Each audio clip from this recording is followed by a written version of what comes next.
Hi everyone, I wanted to do a quick video just to kind of introduce how to count atoms in a compound, how to write formulas, how to write names, and just get a basic idea of what's happening before we launch into our activities for this Friday. So we are looking at, and primarily in our course, we are going to be focusing on what is referred to as binary compounds. So binary compounds are made up of two-part, hence the prefix bi, two parts. Usually it's going to be a cation and an anion.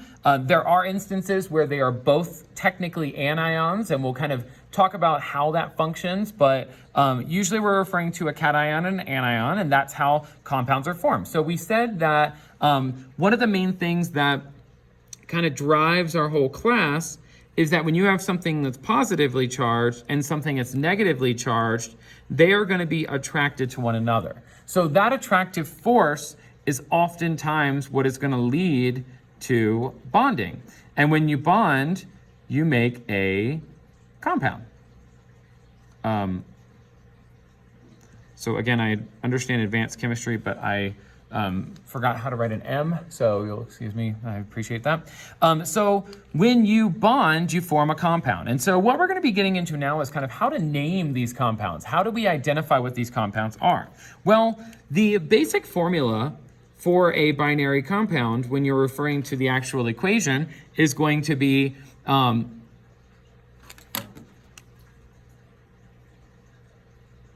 the cation and the anion. And when you're looking at this is going to be your cation, so the positively charged component. And then the secondary component here is going to be the anion. The cation always comes first. The anion always comes second in the formula. And then when we're also looking at these formulas, sometimes we're going to find numbers down here. These are referred to as subscripts. And that is basically how many of that atom are in the compound.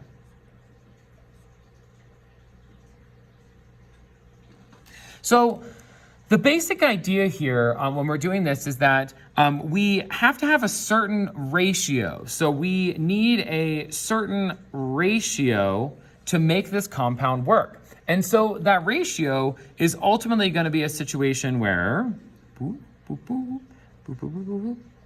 we want to make sure that the overall charge of the cations, cation or cations, because sometimes there's more, combined with the overall charge of the anion or anions equals 0. So the goal here is that we're trying to get these atoms to come together so their overall charge is 0. So the idea, if we think about, okay, well, wait a minute, we're making ions. So if I'm, let's say, taking a calcium and I'm taking away its 2 electrons, that becomes calcium 2+, but that's a 2+ charge. Well, that means that when it forms a compound, it's going to need to be with something that's a 2-. So 2+, 2-, when you add those two together, you're going to end up with 0. So that's kind of the overall goal there when we're writing formulas. And so let's use an example such as that. So let's say we have a compound with calcium and chlorine. Now, calcium, being that calcium is a metal, metals form cations, so calcium is going to be forming the positive ion. Chlorine is a nonmetal, so that means it's going to form an anion, so chlorine is the negative ion.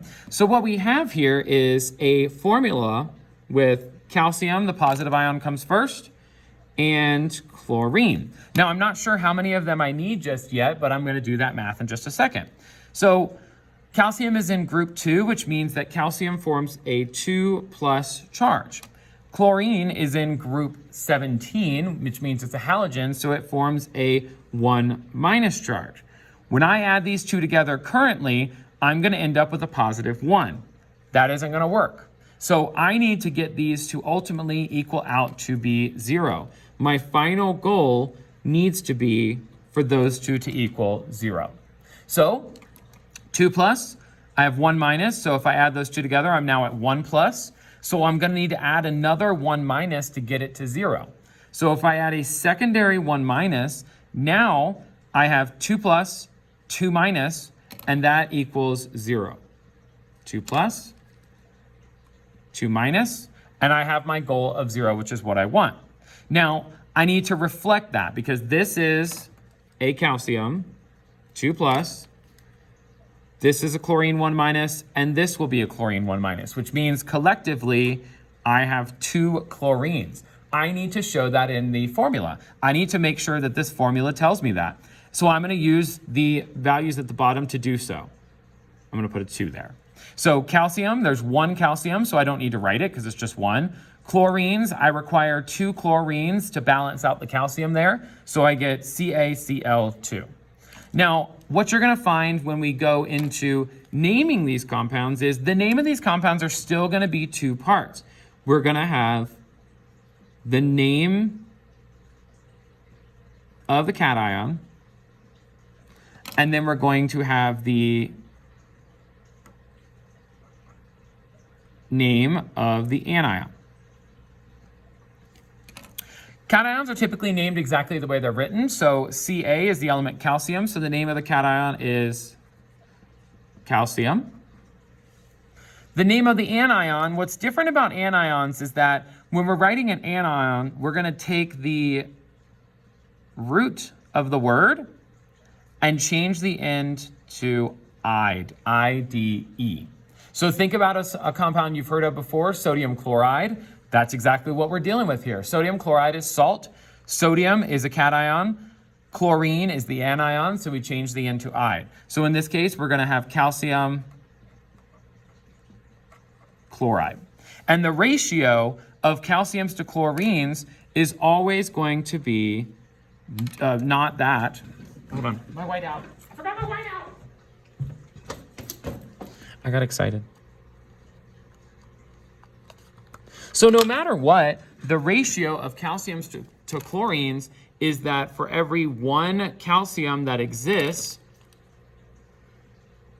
we will need 2 chlorines to satisfy it. So that's why the ratio comes out the way it is. 1 calcium for every 2 chlorines. So the subscripts are the ratio. And so we reflect that by saying 1 calcium for every 2 chlorines in the formula. So calcium chloride, when you call it calcium chloride, it's understood that the ratio is 1 to 2. You don't have to mention that in the name here for calcium and chlorine because they only form their ions, and that's just how it is. So that ratio is permanent between calcium and chlorine. It's always going to be a 1 to 2 ratio in terms of how many I need. All right, so this is just kind of a quick basic introduction to binary formulas and a little bit into naming, but not too much. We will be practicing this, but go ahead and launch into your activities that you're assigned for Friday, and I will see you guys next week.